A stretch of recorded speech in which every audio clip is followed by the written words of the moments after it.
पौलुस की, जो न मनुष्यों की ओर से और न मनुष्य के द्वारा वरन यीशु मसीह और परमेश्वर पिता के द्वारा, जिसने उसको मरे हुओं में से जिलाया, प्रेरित है, और सारे भाइयों की ओर से जो मेरे साथ हैं, गलतिया की कलीसियाओं के नाम परमेश्वर पिता और हमारे प्रभु यीशु मसीह की ओर से तुम्हें अनुग्रह और शांति मिलती रहे।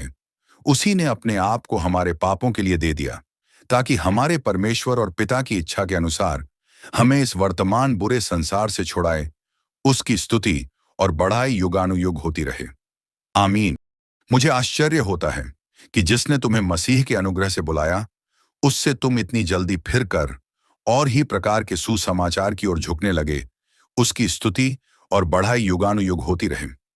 आमीन। मुझे आश्चर्य होता है कि जिसने तुम्हें मसीह के अनुग्रह से बुलाया, उससे तुम इतनी जल्दी फिर कर और ही प्रकार के सुसमाचार की ओर झुकने लगे।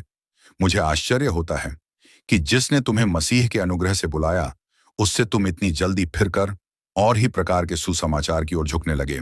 परंतु वह दूसरा सुसमाचार है ही नहीं, पर बात यह है कि कितने ऐसे हैं जो तुम्हें घबरा देते और मसीह के सुसमाचार को बिगाड़ना चाहते हैं। परंतु यदि हम या स्वर्ग से कोई दूत भी उस सुसमाचार को छोड़ जो हमने तुमको सुनाया है, कोई और सुसमाचार तुम्हें सुनाए, तो श्रापित हो। जैसा हम पहले कह चुके हैं, वैसा ही मैं अब फिर कहता हूं कि उस सुसमाचार को छोड़ जिसे तुमने ग्रहण किया है। यदि कोई और सुसमाचार सुनाता है तो श्रापित हो। अब मैं क्या मनुष्यों को मनाता हूं या परमेश्वर को? क्या मैं मनुष्यों को प्रसन्न करना चाहता हूं?